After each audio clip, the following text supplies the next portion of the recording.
அது வந்து கண்டிப்பா ஏற்றுக்கொள்ள முடியாது. பிரதானத்துவம் இந்த கூட்டத்தில் கூட்டப்பட்டது. ஏன் இவ்வளவு பெரிய ஒரு கன்ஃபியூஷன்? நான் ரொம்ப சிம்பிளான ஒரு பர்சன். அவருக்கு வேற எந்த விதமான ரைட்ஸும் கிடையாது. நேர்பட பேசு நிகழ்ச்சிக்கு உங்கள் அனைவரையும் அன்போடு வரவேற்கின்றேன். இன்றைய நிகழ்ச்சியில் நாம் வாதிக்க இருக்கக்கூடிய தலைப்பு செந்தில் பாலாஜிக்கு கிடைத்த ஜாமீன், அரசியல் ஆட்டத்தில் அடுத்தது என்ன? இது பற்றி தான் நம்ம வாதிக்க இருக்கிறோம். நான் கருத்துரையாளர்களை உங்களுக்கு அறிமுகம் செய்து விடுகிறேன்.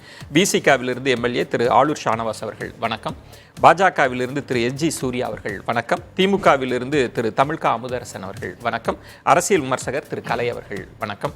அமுதரசன், உங்களிடமிருந்தே தொடங்குறேன்.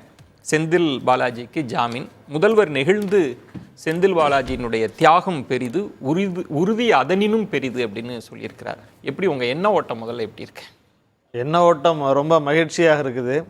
ஒன்றிய பாஜக அரசினுடைய கைப்பாவையாக இருக்கக்கூடிய அமலாக்கத்துறையினுடைய சூழ்ச்சி வலைகளை 471 நாட்களுக்கு பிறகு அறுத்தறிந்துவிட்டு இன்றைக்கு வெளியில் வந்திருக்கிறார் அண்ணன் செந்தில் பாலாஜி அவர்கள். தமிழ்நாட்டினுடைய முதலமைச்சர் மாண்புமிகு தளபதி அவர்கள் குறிப்பிட்டு சொன்னதை போல அவருடைய உறுதி மிகவும் பெரிதாக உள்ளது. ஏன்னா நீங்கள் இந்தியா முழுக்க இன்னைக்கு அண்ணன் செந்தில் பாலாஜி மட்டுமல்ல, இந்தியா முழுவதும் பாஜகவை எதிர்த்து களமாடக்கூடிய, இன்னும் மிக சிறப்பாக செயல்படக்கூடிய எதிர்க்கட்சி தலைவர்களை முடக்கி அவர்களை மிரட்டி பணிய வைத்து அரசியல் காய் நகர்த்தல்களை தொடர்ந்து பாஜக செய்து வந்ததை பார்த்துட்ருக்கோம். உடந்தையாக இந்த சுதந்திரமாக செயல்பட வேண்டிய அமைப்புகளை எல்லாம் எப்படி சூறையாடிட்டு இருந்தது அப்படிங்கிறதையெல்லாம் பார்த்தோம். ஸோ இப்போ அதன் அடிப்படையில் நடந்த இந்த கைது அரசியல் பழிவாங்கலுக்காக, இன்னும் குறிப்பாக தேர்தலை மனதில் கொண்டு அதற்காக செய்யப்பட்ட இந்த கைது. இப்போ இதில் தொடர்ந்து செந்தில் பாலாஜி அவர்கள் தரப்பிலிருந்து நீதிமன்றத்திலேயே போய் முறையிட்டாங்க. எங்களை பாஜகவில் சேர சொல்லி மிரட்டினார்கள் அப்படின்னு சொல்லி. இன்றைக்கு வரைக்கும் அதற்கான பதில் பாஜக நாங்கள் யோகிய சிகாமணிகள்னு எந்த இடத்துலையும் விளக்கம் கொடுக்கல. நீதிமன்றத்தில் அது பதிவு செய்யப்பட்டிருக்குது. ஆகையினால இப்போ பாஜக போய் இதெல்லாம் செய்யுமா அப்படின்னு சொல்லி பாஜக நண்பர் கேட்கலாம். பாஜக இதை தவிர வேற எதுவுமே செய்யாது அப்படிங்கிறதுக்கு இந்தியாவில் இருக்கக்கூடிய அனைத்து மாநிலங்களையும் ஒவ்வொரு டஜன் உதாரணங்களை காட்ட முடியும். அந்த அளவிற்கு இன்றைக்கு மிக மன உறுதியோடு எதிர்கொண்டு சட்ட போராட்டத்தின் வாயிலாக இன்றைக்கு நான் செந்தில் பாலாஜி ரெண்டு கேள்வி இருக்கு. ஒரு முறைகேடு வழக்கில் கைதான செந்தில் பாலாஜியை உறுதியானவர்னு முதல்வர் சொல்வது சரியான்னு தமிழிசை கேட்குறாங்க. நிறைய எதிர்கட்சிகள் இவங்க குற்றம் சாட்டிய வழக்கு தான், திமுக எங்கள்கிட்ட ஆதாரம் இருக்கு குற்றம் செய்தார்னு சொன்ன வழக்கில் அதன் நீட்சியான ஒன்றில் உள்ளிருந்து வெளில வர்றார் சிறையிலிருந்து. அவரை தியாகின்னு சொல்றாங்க அப்படின்னா உண்மையாக சுதந்திர போராட்டத்துக்கு போனவங்க எல்லாம் யாருன்னு கேட்க ஆரம்பிச்சிட்டாங்க. உண்மையாலுமே தியாகி தான். அதாவது குற்றம் நிரூபிக்கப்படக்கூடிய வரைக்கும் எல்லாருமே நிரபராதிகள் தான். இது விஆர்எஸ் ரிட்டையர்டு வாங்கினா ஆளுநராக விஆர்எஸ் வாங்கினாங்கல்ல அக்கா தமிழிசைக்கு இந்த விஷயம் தெரியல. விஆர்எஸ் வாங்கினவங்களுக்கு பரவாயில்ல, அது தெரியாத ஒன்றும் நமக்கு தவறும் கிடையாது. அவங்களுக்கு என்ன ஒரு ஆற்றாமை என்ன அப்படிங்கிறது நமக்கு அது தெரியல. நீங்க தான் இந்த முறைகேட சொன்னீங்கன்னு சொல்றாங்க, ஆதாரத்தோட சொன்னீங்க. திமுக எதிர்க்கட்சியாக இருந்து பேசியது வழக்கு திமுக தொடுக்கல. இன்றைக்கும் என்ன சொல்லுது திமுக? சட்டப்படியாக எங்களுடைய இந்த விஷயத்தை பொறுத்த வரைக்கும், அந்த வழக்கு தொடர்பாக வர வரைக்கும் திமுக தமிழ்நாட்டினுடைய முதலமைச்சர் எந்த இடத்துலையும் வழக்கு நீங்க போடக்கூடாது, இல்ல விசாரணையே நடக்கக்கூடாதுன்னு எங்கேயும் சொல்லல. கைது செய்யப்பட்டப்ப கூட என்ன சொன்னாங்க? முறையாக அவர் வழக்கை சந்திப்பாரு, முறையாக அதிலிருந்து வெளியில வருவாருன்னு சொன்னோம். நம்ம இப்ப எதற்காக கொண்டாடுறோம்? 471 நாட்கள். இந்த பிஎம்எல்ஏ ஆக்ட்ல உங்களுக்கு தண்டனை 3 வருஷம் தான். விசாரணை கைதியாக ஒருத்தர் 1.5 ஆண்டு கால சிறையில் இருந்திருக்கிறாரு. தொடர்ந்து இழுத்தடிச்சது யாரு? ஆதாரம் கேட்டப்பெல்லாம் இன்று போய் நாளை வருகிறேன்னு சொல்லிட்டு போயிட்டு வந்தது யாரு? இதே அமலாக்கத்துறை தான். அப்ப இது திட்டமிட்ட அரசியல் பழிவாங்கல். அதுல இருந்து இன்னைக்கு இன்னும் சொல்றேன், கூடுதலா சொல்லிடுறேன், பாஜக மோடி ஆட்சியினுடைய அட்ராசிட்டியில இருந்து இன்றைக்கு 2வது சுதந்திர போராட்டம் தான் இன்னைக்கு இந்தியா சந்திச்சிட்டு இருக்கு. அந்த வகையில பாஜகவை வீழ்த்திட்டு அந்த சூழ்ச்சி வலைகளை அறுத்துட்டு வெளியில வந்திருக்கக்கூடிய செந்தில் பாலாஜி தியாகி தான். சூர்யா, இப்ப தியாகின்னு சொன்னதற்கான விளக்கத்தையும் அவர் சொல்லிட்டார். இப்ப சிறையிலிருந்து வெளியில வருகிற போது இப்ப புது காட்சிகள் அரங்கேறுது. என்ன சொல்றாங்க அப்படின்னா, மத்திய அரசுக்கு எதிராக, அவங்க வார்த்தைகளை சொன்னா ஒன்றிய அரசுக்கு எதிராக வெளில வரும், பாஜகவின் சதியை உடைச்சிட்டு வெளில வந்திருக்கோம், இதுதான் எங்களுக்கு முதல் வெற்றின்னு சொல்றது. அதான் முதல்வர் ஸ்டேட்மெண்ட். நீங்கள் சொன்ன மாதிரி நீதிமன்றம் தான் எங்களுக்கு இறுதி ஒரு ஃப்ரீடம் கொடுக்கக்கூடிய ஒரு இடமா இருக்குன்னு சொல்கிறாங்க. பட் என்ன மறந்துடுறாங்கன்னா, இதற்கு முன்பும் இதே மாதிரி ஒரு பெயில் ப்ளீ வரும்போது இதே உச்சநீதிமன்றம் தான் மறுத்தது. அப்போ வந்து அரெஸ்ட் பண்ணி கொஞ்ச நாட்கள் தான் இருந்தது. இப்போ வந்து 450 நாட்களுக்கு மேலே ஆகிவிட்டது என்பதற்காக. இப்போ நம்ம இந்த விவாதம் எப்போ வரும்போதும் முதல்லேருந்து நம்ம ஆரம்பிக்கிறது ஒரு 2 நிமிடம். இந்த வழக்கு, இந்த பிரச்சனை, இப்போது திமுக வந்து குற்றச்சாட்டு வைத்திருந்ததை தாண்டி முதல்வர், இப்போ இருக்கக்கூடிய முதல்வர் அப்போ சொன்னார், திமுக ஆட்சிக்கு வந்ததுன்னா நிச்சயமாக இவர் வந்து சிறையில் வைப்போம், அந்தளவுக்கு ஊழல் செஞ்சுருக்காருன்னு. இப்போ இன்றைக்கி வந்திருக்கக்கூடிய அந்த ஜட்ஜ்மெண்ட்டில் சில விஷயங்கள் சொல்கிறாங்க. அதாவது பணம் வந்து எப்படி டெபாசிட் ஆச்சு. உதாரணமாக ஒரு 1.36 கோடி ரூபாய் செந்தில் பாலாஜி அவர்களுடைய பேங்க் அக்கௌண்ட்டுக்கு போயிருக்கு. அதை பற்றி விசாரணை செய்யும்போது என்ன சொல்கிறாருன்னா, 80 லட்சம் ரூபாய் வந்து என்னுடைய எம்எல்ஏ சம்பளத்தை நான் வந்து டெபாசிட் பண்ணேன் அப்படின்ற ஸ்டேட்மெண்ட்டு திரு செந்தில் பாலாஜி அவர்கள் கொடுக்குறார். ஆனால் இப்போ வந்து ஒரு சின்ன கம்பெனியில் வேலை செய்கிறவங்களுக்கு கூட நேரடியாக அவங்க அக்கௌண்ட்டுக்கு வந்து கேஷ் வந்து டிரான்ஸ்ஃபர் பண்ணிடுறாங்க. இப்போ எம்எல்ஏக்களுக்கும் பணம் வந்து நேரடியாக அவர்களுடைய வங்கி கணக்குக்கு வர வைக்கப்படுகிறது, பணமாக கொடுக்கப்படுவதில்லை. இப்போ அந்த இடத்துலயே அடிப்படுது. இப்போ இவர் 470 நாள் ஏன் சிறையில் இருந்தார்ன்ற கேள்விக்கு இதெல்லாம் தான் காரணம். இல்லை, என்ன காரணம்? என்ன காரணம்? இல்லை, ஒரே ஒரு விஷயம், வழக்கை 2ஆ பிரிச்சுக்கலாம். இப்போ அமுதரசன் சொல்றார், அந்த வழக்கை அவர் எதிர்கொள்வார், அதில் எங்களுக்கு மாற்று இல்லை, நாங்கள் எதிர்கட்சியாக அப்போ சொன்னோம். இந்த 471 நாளுன்றது நீங்கள் திட்டமிட்டு அவரை சிறையில் முடக்குனீங்க. தினந்தோறும் கோர்ட்டுக்கு வரப்ப எங்களுக்கு சாட்சி இந்த 4 நாள் கொடுங்க, 5 நாள் கொடுங்கன்னு தள்ளி போட்டுக்கிட்டே இருந்தீங்க. அந்த சதியை உடைச்சிருக்கோன்றாங்களே. அவங்க வந்து சார்ஜ் ஷீட் ஃபைல் பண்ண ரெடியாக நம்ம அன்னைக்கு டேட் வந்து ஆயிருக்கு. அன்றைக்கி தான் அவர் வந்து உடம்பு சரியில்லைன்னு சொல்லிட்டு ஓமந்தூர் ஆறில் போய் அட்மிட் ஆயிருக்காரு. இடியே கோர்ட்டில் சொல்லியிருக்காங்க 12 முறை வாய்தா வாங்கியிருக்காரு அப்படின்னு சொல்லிட்டு. அதுக்காக தான் இந்த பெயில் கண்டிஷன்ஸில் கூட என்ன கேட்டிருக்கு, அந்த எஃப் கண்டிஷன் என்ன சொல்கிறாங்கன்னா, அட்ஜர்ன்மெண்ட் வந்து தேவையில்லாத காரணங்களை சொல்லி கேட்கக்கூடாது அப்படின்றது ஸ்பெசிஃபிக்காக அந்த கண்டிஷன் வச்சதுக்கு காரணமே இடி தரப்பில் பெயில் கொடுக்க வேண்டாம்னு ஆர்கியூ பண்ணும்போது என்ன சொல்கிறாங்கன்னா, இவர் 12 முறை வாய்தா வாங்கிட்டாரு, இவர் அப்பீரே ஆகலைன்னு சொல்லிட்டு. இப்போ இந்த நீட்சின்னு நீங்கள் சொல்கிறீங்க இல்லையா, அதுவே வந்து தமிழக அரசு சதி. அது எப்படின்னு நான் சொல்றேன். இப்போ சுப்ரீம் கோர்ட்டுக்கு இந்த கேஸ், அந்த ராமசுப்ரமணியம் அவர் பெஞ்ச் போற வரைக்கும் அந்த 2000 பேர் பணம் கொடுத்தவர்கள் எல்லாருமே விக்டிம்ஸாக இருந்தாங்க. இப்போ இவங்க வந்து இந்த வழக்கில் எப்படி காப்பாற்றலான்னு ஃபுல்லாக ஆலோசனை பண்ணி முடிச்சுட்டு அந்த பணம் கொடுத்த விக்டிம்ஸை எல்லாரையுமே வந்து குற்றவாளி ஆக்கிட்டாங்க. அவங்க வந்து இப்போ அக்யூஸ்டாக போட்டுட்டாங்க. இப்போது 2000 பேர் அக்யூஸ்டுனா, இவர் லாயரு, இங்கே இருக்கக்கூடியவங்க எல்லாருக்குமே தெரியும், ஒரு அக்யூஸ்டுக்கு நீங்கள் ட்ரையல் நடத்துறதுக்கே எவ்வளோ படாத பாடு இந்தியாவில் அந்த ஜுடிஷியல் சிஸ்டம்னு தெரியும். இப்போ 2000 பேருக்கு நம்ம எப்போ பண்ணி அந்த ஜட்மெண்ட்லேயே அதான சொல்கிறாங்க, 2000 பேருக்கு நீங்கள் ட்ரையல் நடத்தி அவங்க கிராஸ் எக்ஸாமின் பண்ணி 550 விட்னஸ் முடிச்சு இவங்களே என்ன சொல்கிறாங்க 4 to 5 வருஷம் ஆயிடும்னு சொல்லிட்டு. இப்போது நம்ம கேட்கக்கூடிய கேள்வி என்னன்னா, பணம் கொடுக்குறாங்க. இப்போ அவங்க வந்து ஒரு அமைச்சர்கிட்ட பணம் கொடுத்து அரசாங்க வேலை வேணும்னு கேட்குறாங்க. அவர்கள் ஏமாற்றப்படுகிறார்கள். அவர்கள் எப்படி விக்டிம் ஆக முடியும்? அவங்க எப்படி வந்து அக்யூஸ்ட் ஆக முடியும்?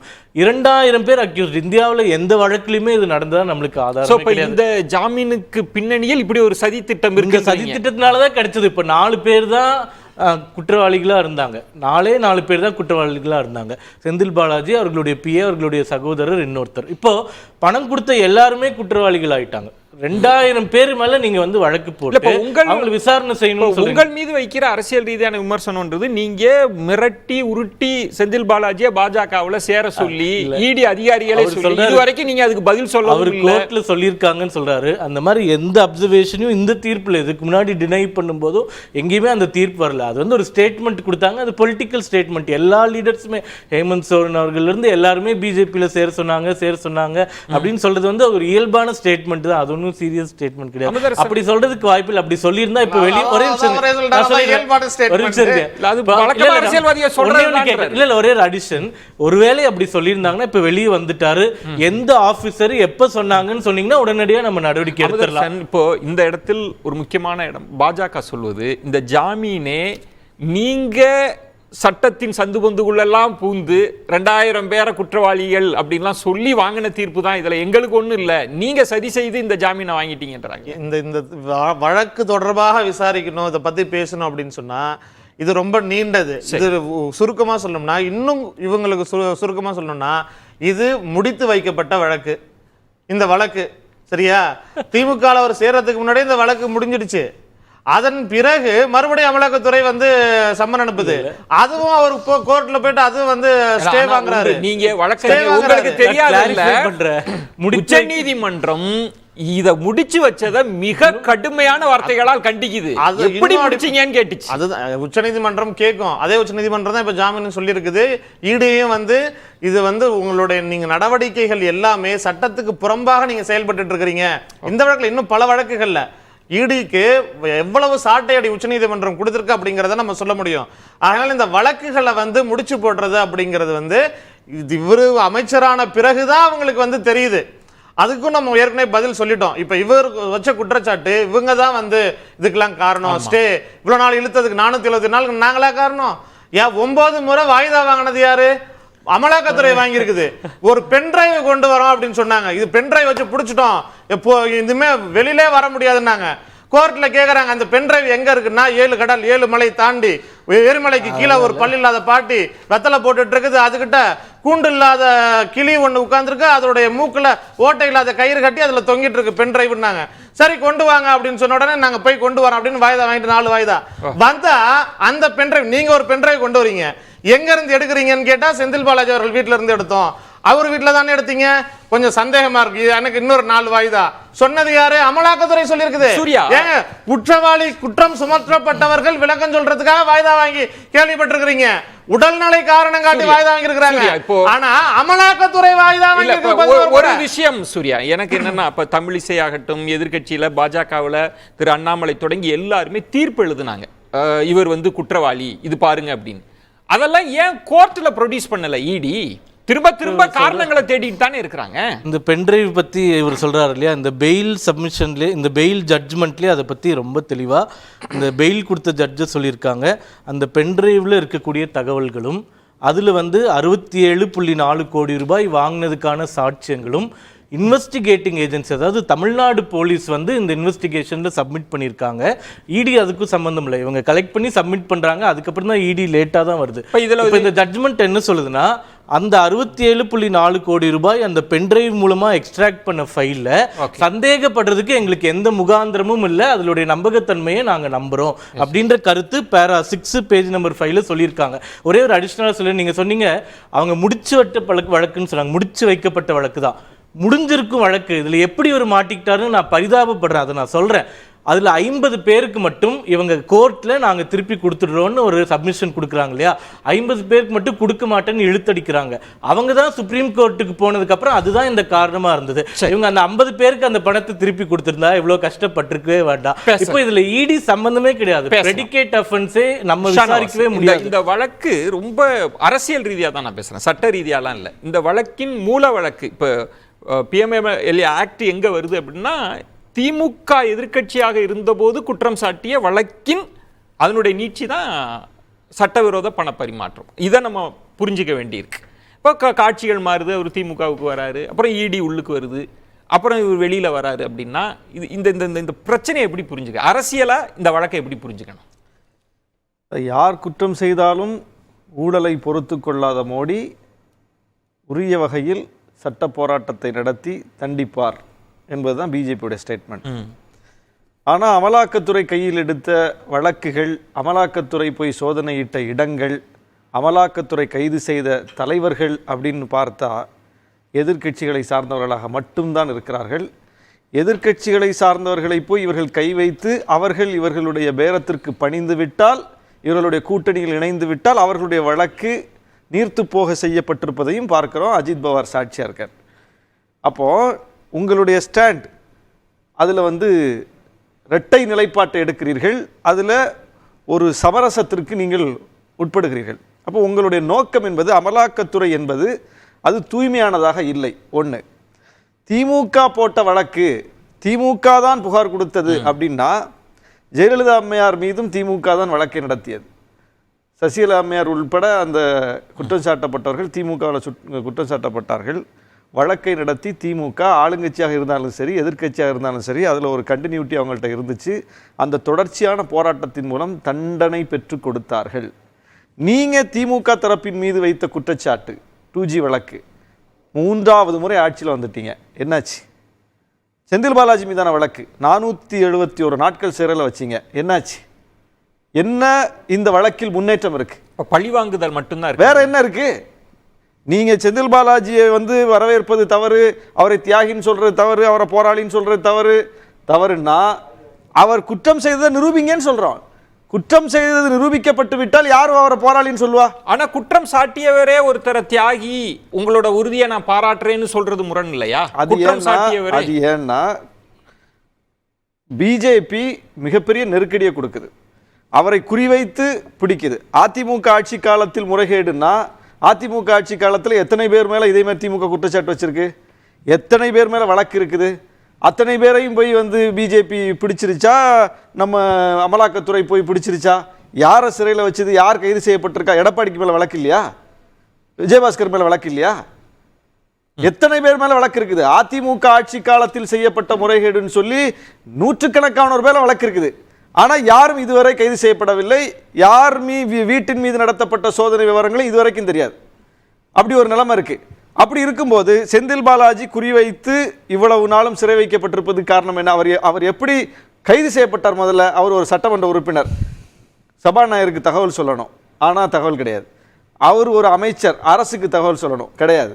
அவர் ஒரு குடிமகன், அவர் வீட்டுக்கு தகவல் சொல்லணும், கிடையாது. ஆட்குணர்வு மனு போட்டு அவங்க மனைவி வந்து தெரிஞ்சுக்கிறாங்க, அதுக்கப்புறம் தான் கைது செய்திருக்கிறோம் என்று அறிவிக்கப்படுகிறது. அவரை கைது செய்து டெல்லிக்கு கொண்டு போய் திகாரில் வச்சு இவங்க வழிக்கு கொண்டு வரணும்னு அவங்க திட்டம்.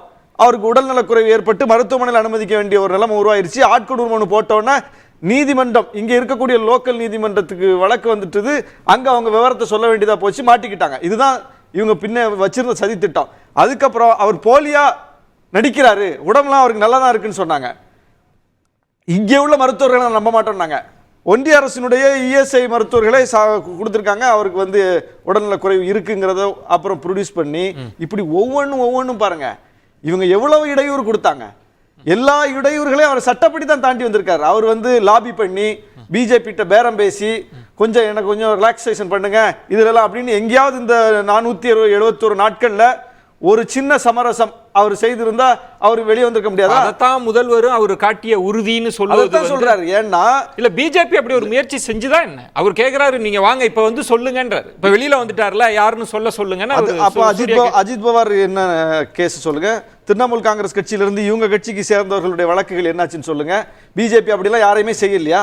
எப்படி வந்து அதிமுகக்குள்ள பூந்து இவ்வளவு பெரிய கலாட்டாவை பிஜேபி பண்ணுச்சு? எதன் அடிப்படையில் பண்ணுச்சு? ஏன் வந்து ஓபிஎஸ் முதல்ல பணிஞ்சாரு, அதுக்கப்புறம் இபிஎஸ் பணிஞ்சாரு? நீங்க செந்தில் பாலாஜி வந்து குற்றமற்றவரா அப்படின்னு கேட்கீங்க. உங்க கூட இப்ப கூட்டணியில வச்சு கொஞ்சிக்கிட்டு இருக்கீங்களா டிடிவி, அவர் மேல வழக்கு இல்லையா? நீங்க தானே பிடிச்சி தரதரன்னு இழுத்துட்டு போனீங்க டெல்லி ஏர்போர்ட்ல, கையில ஒரு பையோட டிஷர்ட்டை போட்டுக்கிட்டு. எந்த வழக்கில் அவரை பிடிச்சிட்டு போனீங்க? அப்போ இன்னைக்கு எப்படி அவரை வச்சு நீங்க போராளியா கொஞ்சிக்கிட்டு இருக்கீங்க? இந்த கேள்விக்கெல்லாம் பதில் வேணும்ல. அப்போ இவர்களுடைய நிலைப்பாடு தான் பார்க்கிறோமா, இவர்கள் பணிய வைப்பதற்காக மிரட்டுவார்கள், பணிந்த பிறகு தங்கள் வழிக்கு கொண்டு வந்து தங்களுடைய செயல் திட்டத்தை நிறைவேற்றுவார்கள் என்பதற்கு ஓபிஎஸ் சாட்சியா இருக்காரு, இபிஎஸ் சாட்சியா இருக்காரு, டிடிவி சாட்சியா இருக்காரு, அஜித் பவார் சாட்சியா இருக்காரு, மம்தா பானர்ஜி கட்சியில இருந்து இவங்க கட்சியில சேர்ந்தவர் சாட்சியா இருக்காரு. எத்தனை சாட்சி வேணும்? அப்ப அந்த வரிசையில தான் செந்தில் பாலாஜி கொங்கு மண்டலத்தில் திமுகவுக்கு ஒரு மிக முக்கியமான கள செயல்பாட்டாளர் இருக்காரு. இவங்களை ஒரு வார்டு மெம்பர் கூட ஆக்க முடியாம, இவங்க எம்பி ஜெயிச்ச இடம், இவங்க எம்எல்ஏக்கள் ஜெயிச்ச இடம், அந்த இடத்துல ஒரு மாநகராட்சி கவுன்சிலர் ஜெயிக்க முடியாம ஆக்கிட்டாருங்க செந்தில் பாலாஜி. அப்போ எவ்வளவு பெரிய ஒரு பகையா அது மாறுது. அந்த இடத்துல அப்ப இவர் தொடர்ந்து இப்படி அரசியல் செய்தால் அது பிஜேபிக்கு சிக்கலாகும். அப்புறம் சேலஞ்ச் பண்றாரு பிஜேபி, அண்ணாமலையினுடைய லீடர்ஷிப்பை பயங்கரமா சேலஞ்ச் பண்றாரு, அடக்கி வாசிக்கல அவர். சோ இதுதான் காரணம். அதுல என்னன்னா செந்தில் பாலாஜி வந்து திராவிடர் கழக பட்டறையில, பெரியாரிய பட்டறையில வந்து வார்த்தெடுக்கப்பட்டு அப்படி திமுக வந்தவர் கிடையாது. அவர் திமுக பயணிச்சு, மதிமுக பயணிச்சு, அதிமுக போய் டிடிவி அணிக்கு போய் திமுக வந்தார். இப்படி கட்சிகள் மாறியவர். பிஜேபி என்ன நினைச்சிருச்சு, இவரை ஈஸியா ஹேண்டில் பண்ணலாம், இவர் ஒன்னும் ரொம்ப கொள்கையில் புடம் போட்ட தங்கம்லாம் இல்ல, அவர் டிபிக்கல் பொலிட்டிஷியன், அதனால இவரை ஈஸியா ஹேண்டில் பண்ணிடலாம் நினைச்சிட்டு ஒரு வலையை விரிச்சது இல்ல. அங்கதான் ட்விஸ்ட் செந்தில் பாலாஜி வச்சது. 471 நாட்களும் நெருக்கடிகளை தாங்கிக் கொண்டார். சரி, சட்ட போராட்டத்தை நடத்தி தான் வெளியே வந்திருக்காரு. பிஜேபி பணியல்ல. சூர்யா காத்துருங்க, நான் கலைட்ட முதல் கட்ட கருத்து வாங்கிறேன். இப்ப அரசியல் ஆட்டத்தின் அடுத்த கட்டம்ன்றது, இப்ப இதுவரைக்கும் திமுக அதிமுக அப்படின்னு ஊழல் வழக்கோ முறைகேடு புகாரோ இருந்தா அது வேறு தன்மை. இந்த இடி உள்ளுக்கு வந்த பிறகுதான் காட்சிகளே மாறிடுச்சு. அப்போ இது மத்திய அரசு பழிவாங்கும் நடவடிக்கை, அதை உடைச்சிட்டு வரார், உறுதி காட்டுறார் அப்படின்னு பொலிட்டிக்கல் நரேஷனே வேற கட்டத்துக்கு இடி தள்ளிருச்சா? அதை இடி வந்து மத்திய அரசு தவறாக பயன்படுத்துகிறது. இடியை தன்னுடைய எல்லா ஏஜென்சிஸையும் எதிர்க்கட்சிகள் மீது மட்டும்தான் பாயிறாங்க. அவங்க கட்சி ஆட்கள் மீது பாயிறதில்ல. தங்கள் கட்சிக்கு வந்திருக்கக்கூடிய ஊழல்வாதிகளை அவங்க சலவை செய்து சுத்தமாக்கிடுறாங்க, வாஷிங் மிஷினை வச்சுருக்காங்க. இந்த குற்றச்சாட்டுலாம் சொல்லப்படுது. அது யார்? இந்தியா கூட்டணியில் இருக்கிற திமுக உள்ளிட்ட கட்சியை சொல்கிறாங்க. ஆனால் திமுக தமிழ்நாட்டில் டிவிஎஸ்சி எப்படி பயன்படுத்துது? எதிர்க்கட்சிகள் மீது தான் பாயுது டிவிஎஸ்சி. இதே அறப்போர் இயக்கம் எதிர்க்கட்சியினர் மீது புகார்கள் கொடுத்த போது அவர்கள் மீது வழக்குகள் பதிவு செய்யப்படுது.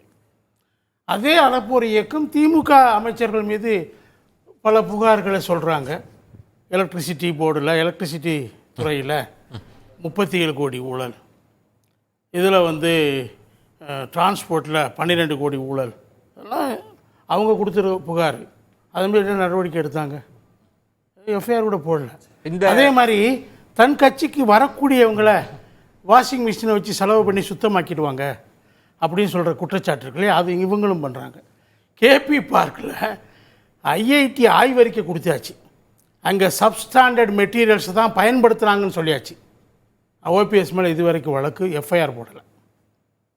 ஏற்கனவே காக்னிசன்ட் இந்தியாவில் 12 கோடி ரூபாய் லஞ்சம் வாங்கினார் வைத்தியலிங்கம் சொல்லி அது அமெரிக்க நீதிமன்றத்தில் ஒற்றுக்கொண்டு அந்த கம்பெனி அதுக்கான ஃபைனை கட்டிச்சு. இந்த வழக்குக்கும் வந்துடலாம். இதில் வித்தியாசமே இல்லைங்க. என்னென்ன குற்றச்சாட்டுகளை மத்திய அரசு மீது இவங்க வைக்கிறாங்களோ அதே குற்றச்சாட்டுகளுக்கு இவங்க உட்படுறாங்க. உதாரணமாக நண்பர் 2G வழக்கை பற்றி சொன்னார். 2G வழக்குலங்க அந்த நீதிமன்றம் என்ன சொல்லிச்சு? உச்ச நீதிமன்றம் அத்தனை 122 அந்த இப்போ இதுகளை கேன்சல் பண்ணிச்சு. ஆனால் அது என்ன சொன்னாங்க? சிபிஐ கண்ட்ரோல் எடுத்துக்கிருவேனாங்க. ஆனால் அப்படி ஒன்றும் உச்ச நீதிமன்றம் செஞ்சதாக தெரியல. சிபிஐ யூபி ஆட்சியின் கண்ட்ரோலில் தான் இருந்துச்சு. அவங்க வழக்கை நீர்த்து போகும்படி தான் வழக்கே தொடுத்தாங்க. அதை பாஜக ஆட்சிக்கு வந்த உடனே சிபிஐ இதை திருத்தி மாற்றி ஏதாவது பண்ணாங்களா? அவங்களும் ஒண்ணுமே எனக்கு ஆதாரங்களை கொடுக்கல. திருக்கலை இதுல சொல்லிடுறேன், சொல்லிடுறேன். ஒரு செகண்ட் 10 செகண்ட். அப்ப மேல்முறையீடு போறாங்க, தினம் தினம் விசாரிப்போங்கிறாங்க. அதுல பிரைமா ஃபேசி இருக்குன்னு ஒத்துக்கிறாங்க. ஆனா அந்த அந்த வழக்கு பட்டியலுக்கு 6 வருஷம் ஆச்சு. இந்த முக்கியமான பட்டியலிட 6 மாசம். என் கேள்வி என்ன அப்படின்னா, இங்கு இப்ப திமுக எப்படி இப்ப எதற்காக முதலமைச்சர் பாராட்டுறாரு அப்படின்னா, பாஜகவின் நெருக்கடி, பாஜகவின் சதி, அதை உடைச்சிட்டு வெளில வந்திருக்கிறாரு அப்படின்றதுதான். இப்ப செந்தில் பாலாஜியே சொல்றார், கேஸ் அப்படியே தான் இருக்குது. நீதிமன்றம், உச்ச நீதிமன்றம் ஒரு புது லைன் எடுக்கிறாங்க. அரவிந்த் கெஜ்ரிவால் வழக்குல, கவிதா அம்மா வழக்குல, சிசோடியா வழக்குல, சத்யேந்திர ஜெயின் வழக்கு, சிபு சோரன், எல்லாருடைய வழக்குகள்லையும் அவங்க என்ன நிலையை எடுக்கிறாங்கன்னா, bail is the rule, jail is an exception. அதன் அடிப்படையில் ரொம்ப காலம் வழக்கு நீடிக்குது என்றால் அதில் நீங்கள் அவங்கள ரிலீஃப் தரணும். விக்டிம்ஸுக்கு, குற்றவாளிகளுக்கு, குற்றம் சாட்டப்பட்ட அக்யூஸ்டுக்கு நீங்கள் ரிலீஃப் தரணும். அந்த அடிப்படையில் தான் இப்போ இதுவும் தரப்படுது. இப்போ இந்த வழக்கில் திரு செந்தில் பாலாஜியை பழிவாங்கப்படுகிறார்னு நீங்க நினைக்கல? அவரை பழிவாங்குறாங்க அப்படிலாம் நீங்க நினைக்கல? பொய்யா புனையப்படுற வழக்குன்னு நினைக்கலையா? வழக்கு பொய்யா புனையப்படலையே. அந்த வழக்குக்கு ஆதாரம் முகாந்திரமா இருந்ததே திமுக தானே. ஒன்று நடுவில் ஒரு விஷயம் சொல்றேங்க.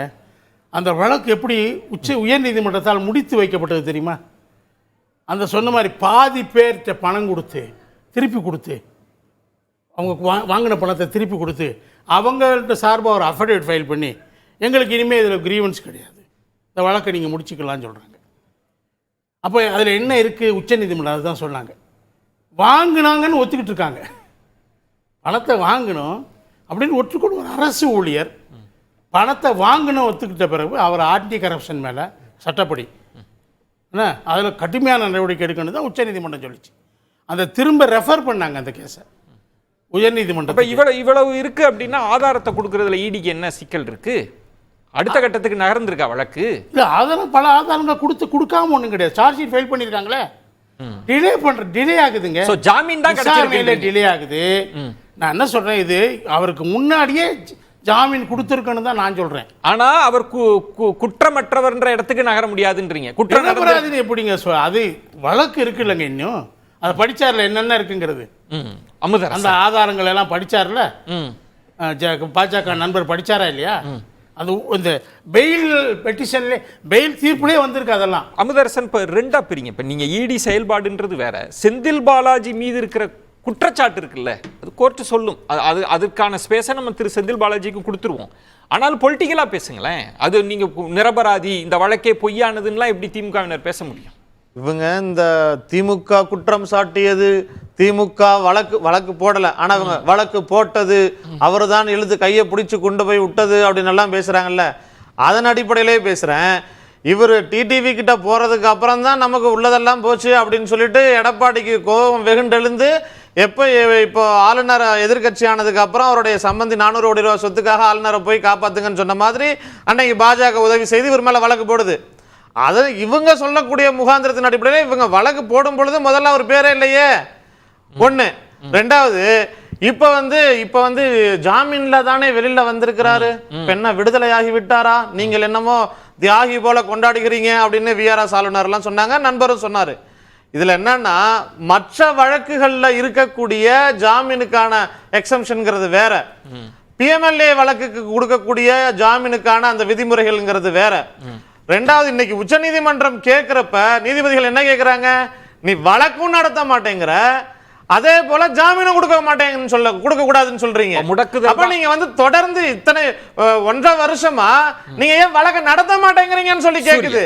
இன்னொன்னு, இந்த பிஎம்எல்ஏல பிரிவு 40 சட்டப்பிரிவு 45(1)(2) என்ன சொல்லுது அப்படின்னா, எப்ப ஜாமீன் கொடுக்க முடியும் அப்படின்னா, குற்றம் சாட்டப்பட்டவர் எந்த தவறும் செய்யல அப்படிங்கிற நம்பிக்கை நீதிபதிக்கு வரணும்.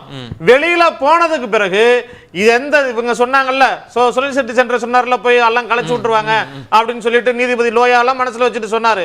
அந்த மாதிரி எதுவுமே நடக்காது அப்படிங்கிற நம்பிக்கை நீதிபதிக்கு வரணும். அப்ப ஏறக்குறைய 95% அவர் நிரபராதிங்கிற நம்பிக்கை நீதிபதிக்கு வந்தா மட்டும்தான் இந்த வழக்குல பிஎம்எல்ஏ வழக்குல ஜாமீன் கொடுக்க முடியும். நான் சொல்லல, சட்ட விதிகள் சொல்லுது. ஆகையினால ஏறக்குறைய இவர் வெற்றி பெற்று விட்டார், விடுதலை ஆகிட்டாரு, அந்த நம்பிக்கையை பெற்றுட்டாரு. வேணுமா பாஜக ஒண்ணு முயற்சி பண்ணட்டும், ஓபன் சேலஞ்சு, புதுசா கேஸ் போடுறதுக்கு முயற்சி பண்ணுங்க, அதையும் உடைச்சிட்டு வெளில வரோம். இல்லை, ரொம்ப வேடிக்கையாக இருக்க ஒரு வழக்கறிஞர் இப்படி பேசும்.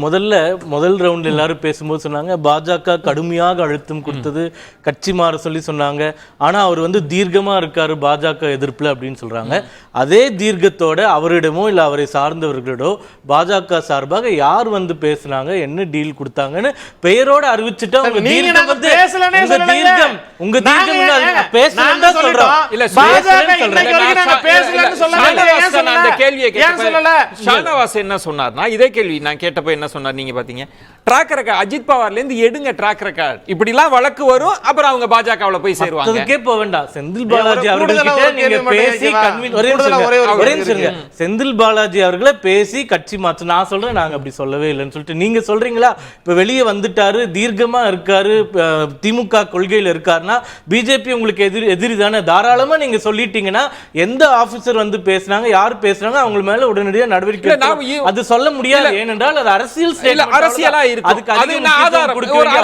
அரசியல் விமர்சனம். ஆனா ஈடியினுடைய செயல்பாடு இருக்குல்ல, அது முடக்கிற செயல்பாடு தான்ன்றதுதானே அமுதரசன். அவரை முடக்கணும், சிறைக்குள்ள முடக்கணும். 25 ஷானவாஸ் சொன்ன இடம்ன்றது இது. இந்த பிரச்சனை எப்படி மாறிச்சுன்னா, திரு அண்ணாமலை, செந்தில் பாலாஜி, கொங்கு மண்டலம், அதுல யாரு செல்வாக்கு, இப்படி பிரச்சனையை பாஜக மாத்திருச்சு. இல்ல, அது நேச்சுரலா வர வேண்டியதான். நான் மீண்டும் சொல்றேன், ஈடி வந்து இந்த வழக்குல எப்ப உள்ள வருதுன்னா, எப்போ உச்சநீதிமன்றத்தில் ஜஸ்டிஸ் ராமசுப்ரமணியம் அவர்கள் பெஞ்சில் இதை நீங்கள் வந்து 60 நாளில் விசாரிக்கணும், இல்லைனா நாங்கள் எஸ்ஐடி உள்ளே கொண்டு வருவோம் அப்படின்னு சொன்னதுக்கு அப்புறமா தான் ஈடிக்கு இங்கே உள்ளே வர வேண்டிய வேலையே. அதற்கு முன்னாடி ஈடி கடந்த 7-8 வருஷத்தில் இந்த கேஸில் இன்வால்வே ஆகவில்லை. அது முதல்ல தெளிவுபடுத்தினேன். இரண்டாவது, இவர் சொன்ன மாதிரி 95% நிரபராதி அப்படின்றதுலாம் இந்த 25 பக்க தீர்ப்பில் எந்த இடத்துலையுமே அவங்க தெளிவாக ஜாமீன் கொடுப்பதற்கான ஒரே ஒரு காரணம், 2000 பேர் குற்றவாளிகளாக இருக்கும்போது அவங்களை விசாரிக்கிறதுக்கு 4 முதல் 5 ஆண்டுகள் ஆகும்.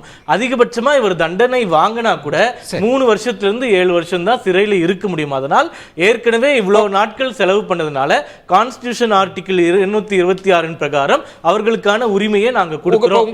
இருங்க அதோட முடியல. இந்த பெயில் கண்டிஷன்ஸ் எவ்வளவு ஸ்ட்ரிக்டா போடுறாங்கன்னு பாருங்க. வெளியே விட்டால் கூட பாஸ்போர்ட் நீங்க ஒப்படைக்கணும், திங்கள் மற்றும் வெள்ளிக்கிழமை ஒவ்வொரு வாரமும் இடி ஆஃபீஸருக்கு முன்னாடி அப்பியர் ஆகணும். அது மட்டும் இல்லாமல் இந்த மூணு அஃபென்சஸ் விசாரணை செய்யக்கூடிய இன்வெஸ்டிகேட்டிங் ஆஃபீஸர்ஸ்க்கு முன்னாடி ஒவ்வொரு மாதமும் முதல் சனிக்கிழமை அப்பியர் ஆகணும். அது மட்டும் இல்லாமல் வாய்தா வாங்கக்கூடாது. அது மட்டும் இல்லாமல் பல கண்டிஷன்ஸ் போட்டிருக்காங்க. அதனால தெரியாது இல்ல எந்த ஜாமீன் நிபந்தனை இல்லாம கொடுக்குறாங்க சொல்லுங்க. நிபந்தனைகளோட வீரியத்தை பாருங்க நீங்க. அது அங்கதான் நான் கூட ஜாமீன்ல தான் வெளியே இருக்கேன். நிபந்தனை எல்லாம் தளர்த்தியாச்சு. ஆனா இப்ப அவருக்கு வந்து இவ்வளவு நிபந்தனைகள் கொடுப்பதற்கான காரணம் என்னவென்றால் இவங்க சொல்ற மாதிரி இதுல ஒண்ணுமே இல்ல, நிரபராதி ஆப்போறன்னு இல்ல. அதுல அஃபென்சஸ் வந்து எஸ்டாப்லிஷ் ஆயிருக்கு. அவங்க வந்து பிரைமா ஃபேஸா எல்லாமே இருக்கு. ஒரு பிரேக் ப்ரொசீஜரல் தான் பிரச்சனை இருக்குன்றதுனால பாஜகவுடைய சந்தோஷம் இன்னைக்கு இதுல மட்டும்தான், இந்த நிபந்தனைகளை மட்டும்தான் பார்த்து பாஜக சந்தோஷப்படுது. ஷானவாஸ், இப்போ அடுத்த கட்டம் அப்படின்றது முதல்வரின் தனிப்பட்ட உரிமையாக இருந்தாலும் கூட செந்தில் பாலாஜி அடுத்து அமைச்சர் அப்படிதான் நகருமா காட்சிகள்? இனி அண்மை காலமாக வந்த செய்திகள்லாம் வந்து அவருக்காகத்தான் காத்திருக்கிறார்கள். அமைச்சரவை மாற்றத்தை கூட தள்ளி வைத்திருக்கிறார்கள். உதயநிதி அவர்களுடைய அந்த துணை முதலமைச்சர் அறிவிப்பு கூட அதனால் தான் தள்ளி போகிறது அப்படின்லாம் யூகங்கள் சொல்லப்பட்டது. அது எந்த அளவுக்கு உண்மைன்னு தெரியல. ஆனாலும் செந்தில் பாலாஜி அவர்களுக்கு திமுகவில் ஒரு முக்கியத்துவம் இருக்கிறது. அந்த முக்கியத்துவம் ஏன்னா அவருடைய செயல்பாடு. அவர் வந்து இவர்கள் கொடுத்த வேலையை மிக சரியாக களத்தில் செயல்படுத்தி வெற்றியாக கொண்டு வந்து கட்சி தலைமையிடம் ஒப்படைத்தவர். பல தேர்தல்களில் அதை நிரூபிச்சிருக்காரு. ஒரு ஆக்டிவ் பொலிட்டீஷியன் அவர். அதனால அவருடைய தேவை என்பது அதுவும் கொங்கு மண்டலத்தில் ரொம்ப முக்கியமான ஒரு இடத்தில் அவர் இருக்கிறார். பிஜேபி அவர் ஹேண்டில் பண்ண விதம், அண்ணாமலை அவர் எதிர்கொண்ட விதம், அண்ணாமலையை பற்றி பேசினாலே அவ்வளோதான் அப்படின்னு பல பேரும் பதுங்கி கொண்டிருந்த நேரத்தில் ரொம்ப வெளிப்படையாக எக்ஸ்டம்போராக அவர் வந்து ஃபேஸ் பண்ணார். அதெல்லாம் வந்து அவருக்கான இருப்பு அரசியலில் ரொம்ப முக்கியமானதாக மாறுது. அதனால மீண்டும் அந்த ஆட்டத்தை அவர் ஆடுவார். அவருக்கான முக்கியமான ஆளுநர் தான் அவர்கிட்ட ஏற்கனவே ரொம்ப எக்ஸ்போஸ் ஆகியிருக்காரா. அதுவும் இதே செந்தில் பாலாஜி விஷயத்தில் செந்தில் பாலாஜி அவர்கள் தண்டிக்கப்பட்டவர் அல்ல. அவர் வந்து ஒரு விசாரணை கைதியாக சிறையில் இருப்பவர். ஒரு விசாரணை கைதியாக ஒருத்தர் இருக்கும்போது தண்டிக்கப்படாமலேயே மக்கள் பிரதிநிதித்துவ சட்டத்தின் கீழ் அவரை எப்படி தண்டிக்க முடியும்? அப்போ தண்டனை பெற்ற பிறகுதான் நீங்க வந்து அந்த தண்டனையின் அடிப்படையில் அவரை பதவி நீக்க செய்ய முடியும். இப்ப அமைச்சரா இருக்கிறார், சாட்சியத்தை கலைக்கலாம், மிரட்டலாம் அப்படிலாம் யோசிச்சு தார்மீக ரீதியில நான் அனுமதிக்க முடியாது அப்படி ஸ்டாண்ட் எடுத்தவர் தானே ஆளுநர். அப்படி நிலைப்பாடு எடுத்து என்னாச்சு? அது நீக்குங்கன்னு சொன்னாரு, நீக்க முடியாதுன்னு முதலமைச்சர் சொன்னாரு. அது என்னுடைய விருப்பம்னு முதலமைச்சர் சொன்னாரு. அப்படியா நீங்க வந்து நீக்கலைன்னா நானே நீக்குவேன்னு சொல்லி நீக்கினாரு. என்னாச்சு? அதுல உறுதியா தொடர முடிஞ்சுதா? ஆளுநர் எடுத்த நிலைப்பாடை வந்து தொடர்ந்து கடைபிடிக்க முடிஞ்சுதா? கடைசியில் அவரே தானே அதை பின்வாங்கினார். அப்ப சட்டம் எல்லாருக்கும் பொதுவானது. அது செந்தில் பாலாஜிக்கு மட்டும் வந்து இவர் என்ன தனி சட்டமா வச்சிருக்காரு அவரை பதவியிலிருந்து நீக்கிறதுக்கு? இப்ப அவர் எம்எல்ஏ. அந்த எம்எல்ஏ பதவிக்கு எந்த சிக்கலும் இல்லை. மக்கள் தேர்ந்தெடுத்திருக்கிறார்கள் ஓட்டு போட்டு. அவர் சட்டமன்ற உறுப்பினராக இருக்கிறார். ஒரு சட்டமன்ற உறுப்பினர் அமைச்சராகிறதுக்கு எந்த தடையும் கிடையாது. அவர் வந்து சட்டமன்ற உறுப்பினராகிறதுக்கு தடை இருந்தா தானே அவர் தண்டிக்கப்பட்ட சட்டமன்ற உறுப்பினர் பொறுப்பும் தானே போயிடும். அப்போ சட்டமன்ற உறுப்பினராக அவர் தொடர்கிறார் என்றால் சட்டம் அவரை மக்கள் பிரதிநிதியாக தொடர அனுமதித்திருக்கிறது. அப்போ மக்கள் பிரதிநிதியாக அவர் தொடர்கிறார் என்றால் அமைச்சராகிறதுக்கு என்ன தடை? அப்ப எந்த தடை இல்லை. இப்ப நிபந்தனைகள் அப்படின்னு சொன்னாரு. அதுல இந்த இதுக்கு எதுவும் நிபந்தனை இருக்கா? இல்ல. வழக்கமாக இப்ப விஜய் மாநாட்டுக்கு அனுமதி கேட்டாங்க. எல்லா மாநாட்டுக்கும் என்ன நிபந்தனையை போலீஸ் போடுமோ அந்த நிபந்தனை தான் அவங்களுக்கு போட்டிருக்கு. அது மாதிரி ஒரு பிணையில வெளியே வரும்போது பொதுவாக நீதிமன்றங்கள் வைக்கிற நிபந்தனைகள் தான் இதெல்லாம். இன்னும் தீவிரமா வீரியமா களமாடுவார்ன்றதுதான். களமாடுவார். அது வந்து பிஜேபிக்கு தான் இன்னும் பெரிய சவாலாக மாறும் களத்துல. கலை திமுகவுக்கு இன்னும் கூடுதல் பலத்தை சேர்ப்பார். இந்த வழக்கு சட்டம் இதெல்லாம் தாண்டி ஷானவாஸ் அவர்கள் சொல்வதும் முதல்வரினுடைய அறிக்கையை படிக்கிற போதும் நமக்கு ஒரு சித்திரம் கிடைக்குது. பலம் சேர்ப்பார், திமுகவுக்கு இன்னும் வலுவா மேற்கு மண்டலத்தில் பணியாற்றுவார் அப்படி புரிஞ்சுக்கிறதா? அப்படி மக்களும் எப்படி அதை எடுத்துப்பாங்க? ரொம்ப பலவீனமான கட்சியா செந்தில் பாலாஜி என்ற ஒரு தனிநபர் வந்து தான் அந்த கட்சியை ஈடேற்ற வேண்டியிருக்குதா? நாடாளுமன்ற தேர்தலில் எப்படி ஜெயிச்சாங்க? செந்தில் பாலாஜி உள்ளே இருந்து இயக்குனாரா? இல்லை கூடுதல் பலம்னு சொல்லலாமா? அதெல்லாம் என்னங்க, ஒரு மனிதர் எப்படிங்க செஞ்சிட முடியும்? பல்வேறு பெர்செப்ஷன் பேட்டில்ஸில் சில கட்சிகள் முன்னுக்கு வரும், பின்னுக்கு போகும். இதெல்லாம் அத்தனை தொகுதிகள்லையும் கோவை சட்டமன்ற தொகுதிகளை வெற்றி பெற்ற அதிமுக உள்ளாட்சி தேர்தலில் கடுமையான தோல்வி, நாடாளுமன்ற தேர்தலில் கடுமையான தோல்வி. இதுக்கெல்லாம் செந்தில் பாலாஜி தான் காரணமா? திமுகவுடைய பலம், அந்த கூட்டணி கட்சிகளுடைய பலம், அந்த கட்சிக்கு அங்கே இல்லையா பலம்? ஒரு கொஞ்சம் அப்படி ஒரு முந்தி இருக்கலாம் அதிமுக அந்த பகுதியில். ஆனால் அதுக்காக அங்கே ஜெயிக்க முடியாதா? அங்கே திமுக ஜெயிக்க முடியாது. பல பகுதி ஜெயிச்சு. சரி, நீங்க அதுக்கு மாற்று கருத்து வைக்கிறீங்க. ஒரு தீரத்தோடு சிறையில் இருந்தார், பாஜக அழுத்தம் கொடுத்தது, அதையெல்லாம் தாண்டி அவர் இருந்தார் அப்படின்னா அவருக்கு மீண்டும் அமைச்சர் கொடுக்குறாங்க. பாஜக என்ன அழுத்தம் கொடுத்ததுக்கு எந்த ஆதாரமும் இல்லை. அது சூர்யாதான் சொல்லணும் என்ன கொடுத்தாருன்னு. எனக்கு தெரியாது, அதுக்கான ஆதாரம் இல்லை. பாஜக இணைத்து ஈடி மூலமா கொடுப்பாங்க, அவங்க எதிர்கட்சிகளுக்கு ஈடி மூலமா கொடுப்பாங்க. செந்தில் பாலாஜிக்கு ஸ்பெஷலா அவங்க அப்ரோச் பண்ணியிருக்காங்கிறத நான் நம்ப. திமுக ரொம்ப உறுதியாக செந்தில் பாலாஜி அவர்களே நன்றி சொல்றார், முதலமைச்சருக்கும் திரு உதயநிதி ஸ்டாலின் அவர்களுக்கும் நன்றி சொல்றார் அப்படின்னா திமுக பக்கபலமாக இருந்திருக்கு அப்படின்றது இந்த மெசேஜ் என்ன மெசேஜ் கொடுத்து இருந்திருக்காங்களே? இலாகா இல்லாத அமைச்சராகவே அவர் வச்சிருந்திருக்காங்களே தொடர்ச்சியா. நான் அப்பயே சொன்னேன், அமைச்சராக இருக்கிற வரைக்கும் பெயில் கிடைக்காது அவருக்குன்னு. அவர் நல்ல வேளையை சுதாரிச்சுட்டு அமைச்சர் பதவியை ராஜினாமா பண்ணிட்டார். இது என்ன அரசியல் இதுல என்ன தாக்கத்தை ஏற்படுத்துன்றீங்க? இப்ப செந்தில் பாலாஜி ஜாமீன், திமுக பக்கபலமா இருப்பது, இதெல்லாம் என்ன செய்தியை சொல்லுங்க? நீங்க செந்தில் பாலாஜி வரவேற்கிறது பிரச்சனை இல்லை, பெயில் கிடைச்சது சரின்னு நானே சொல்லுவேன், முன்னாடியே கொடுத்துருக்கேன்னு சொல்லுவேன். ஆனால் அவருக்கு நிரபராதிங்கிற பட்டம் கொடுக்கறது, தியாகின்னு சொல்றது, இதெல்லாம் மக்கள் ஏற்றுக்குருவாங்கன்னு எனக்கு தெரியல. இது செட்பேக்காக தான் இருக்கும் நீங்கள் திமுகவுக்கு. ஏன் நீங்கள் அவரை போய் தியாகின்னு சொன்னீங்கன்னா அப்போ நாளைக்கு ஒவ்வொருத்தரும் உள்ளேருந்து ஜெயிலேருந்து வரவனையெல்லாம் எல்லாரும் போய் மாலை போட்டு வரவேற்கணும், ஏன்னா அவன் தியாகி அப்படிங்கிற அந்த நிலைமை வந்துடும் இல்லையா? இல்லை, எந்த அரசியல் தலைவர் சிறையிலிருந்து வெளில வரும்போது எல்லா கட்சிக்காரங்களும் வரவேற்கிறது வேறுங்க. நீங்கள் பிரம்மாண்டமான வரவேற்பு கொடுத்துக்கிறது பிரச்சனையே இல்லை. சரி, ஆனால் நீங்கள் தியாகி பட்டம் கொடுத்தீங்கன்னா என்ன தியாகம் பண்ணார் சொல்லுங்க? என்ன சொல்லுங்க? 471 நாள் இருந்தாருங்கிறது அவருக்கு செய்த அந்த தப்புக்கான தண்டனை. அது இருந்தாரு. மக்கள்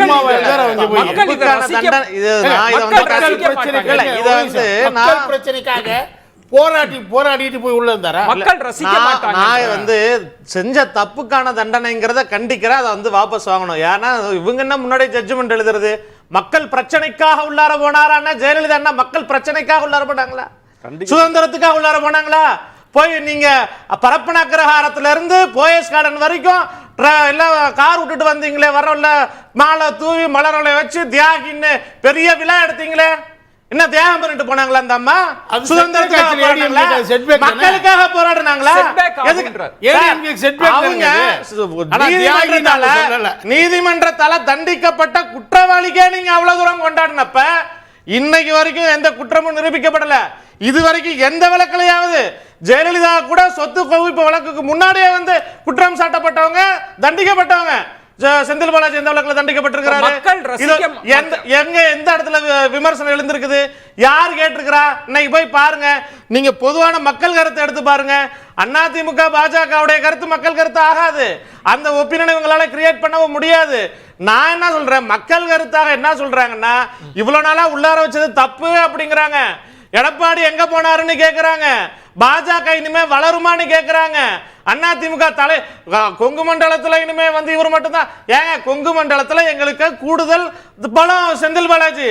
இன்னொன்னு சொல்றேன், 100 தொகுதி கவுன்சிலர் 95 கொண்டு வந்தோமா இல்லையா? நீங்க கொங்கு மண்டலம் என்னைக்குமே இங்க நாங்க தனி நாடாவே ஆக்கிக்க போறோம் பட்டம் எழுதிட்டு இருந்தீங்க பாஜக. அதிமுக என்ன பண்ணுச்சு? பச்சை துண்டு போது நாங்க எங்களுக்கு தான் ராயல்டி எழுதி கொடுத்துருக்கோம் கொங்கு மண்டலம் சொன்னீங்க. இன்னைக்கு உங்களை ஓட விரட்டி அடிச்சிருக்கோமா இல்லையா? ஒரு இடத்துல கூட பாஜக அதிமுக அங்க வர முடியாத அளவுக்கு பண்ணிருக்கிறோமா இல்லையா? அதுதான் பாஜகவுக்கும் அதிமுகவுக்கும் பயம். அந்த வேறுபுல தான் இவங்களால தியாகம் பட்டம். நீங்க யாருங்க அதிமுக பாஜக நாங்க சொன்னோமா? நீங்க தியாகி சர்டிபிகேட் கொடுங்க, நாங்க கொண்டாடிட்டு இருக்கிறோம். நாங்க கொண்டாடிட்டு இருக்கிறோம். செந்தில் பாலாஜி அதிமுக 1900 போவாதீங்க. 2024 அதிமுக என்ன ஆச்சு? அந்த கட்சி இருக்கா? அதிமுக ஒரு கட்சி இருக்குதா? தொடர்ந்து 11 தேர்தல்ல தோல்வி பேசலாம். 13 ஆண்டுகள் தொடர்ந்து தோல்வி முகத்தை வச்சிடுங்க.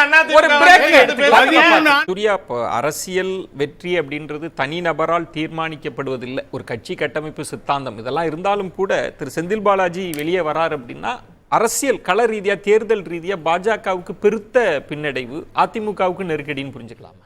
ஒரு கட்டத்தில் சொல்கிறாங்க பிஜேபி தமிழ்நாட்டிலே இல்லைன்னு சொல்லிட்டு இப்போ அவர் வர்றதுனால பெரிய பின்னடைவு அடையுது அப்படின்னு சொல்கிறாங்க. இந்த அரசியல் களம் எப்போ வேணாலும் மாறுங்க. இப்போ நான் முதல் ரவுண்டில் சொன்ன மாதிரி அந்த 2000 பேர் குற்றவாளிகளாக சேர்க்கப்பட்டிருக்கக்கூடியவர்கள், அதில் ஒருத்தர் 2 பேர் சுப்ரீம் கோர்ட்டை போய் அப்ரோச் பண்ணி எங்களை குற்றவாளிகளாக மாற்றினதே தப்புன்ற கிரவுண்ட்ஸில் அப்பீலுக்கு போனாங்கன்னா இந்த வழக்கே உடஞ்சிரும், பழையபடி 4 குற்றவாளிகள் தான் இருப்பாங்க. ஆனால் அவர்கள் எல்லாருமே மிரட்டப்படுகிறார்கள் அப்படின்ற ஐயம் வருது. ஏனென்றால் தப்பு லஞ்சம் கொடுத்தாரு அப்படின்னு சொல்லக்கூடியவரை குற்றவாளியாக மாற்றினது எந்த வழக்கிலையும் நடக்காது. அப்போது இது பல கட்டங்களில் இது கண்ட்ரோல் பண்ணக்கூடிய ஒரு விஷயம். இரண்டாவது, இப்போ அவர் அமைச்சர் ஆகலாமா ஆகக்கூடாதா அப்படின்ற கேள்விக்கு வரும்போது, இப்போ அரவிந்த் கெஜ்ரிவால் அவர்கள் வந்து ஏற்கனவே முதலமைச்சராக இருந்ததுனால பிணை கொடுக்கப்படும் போது நீங்கள் முதல்வர் அலுவலகத்துக்கே போகக்கூடாது, சாட்சியங்களை கலைக்கக்கூடும் அப்படின்ற விஷயங்கள் சொல்லப்படுது.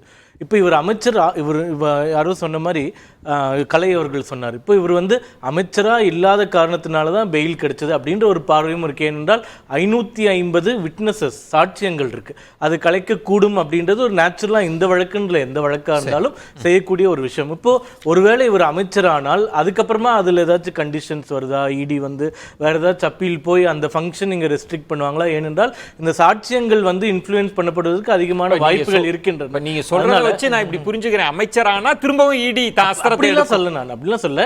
பொருள் அப்படி இந்த வழக்குல அந்த தேவை ஏன் வரலன்னா அவர் அமைச்சரா இல்ல, இதற்கு முன்னாடி அமைச்சரா இருக்கக்கூடியவர்களுக்கு இன்னும் அதிகமான கண்டிஷன்ஸ் போடப்பட்டது. அதனால இப்போ இது தார்மீக ரீதியில சரியா தவறான்றது நீங்க சொல்லுங்க. இப்போ வாரத்திற்கு 2 முறை அப்பியர் ஆகணும், மாசத்துல ஒரு தடவை இன்வெஸ்டிகேட்டிங் ஆபீசர் கடவு சீட்டை ஒப்படைக்கணும், இது தார்மீக அடிப்படையில் சரியானது மக்கள் முடிவு பண்ணட்டும். சொல்றாரு தார்மீக ரீதின்றதை தான் ஆளுநரும் கேட்டார். தார்மீக ரீதியா நான் அனுமதிக்க மாட்டேன் அப்படின்னு சுருக்கமா உங்க பார்வை. அமைச்சராவதுல தடை இருக்கலாம். தார்மீக ரீதி கண்டிஷன் சப்ளை பை ஆளுநர், அதனால அது கிடையாது.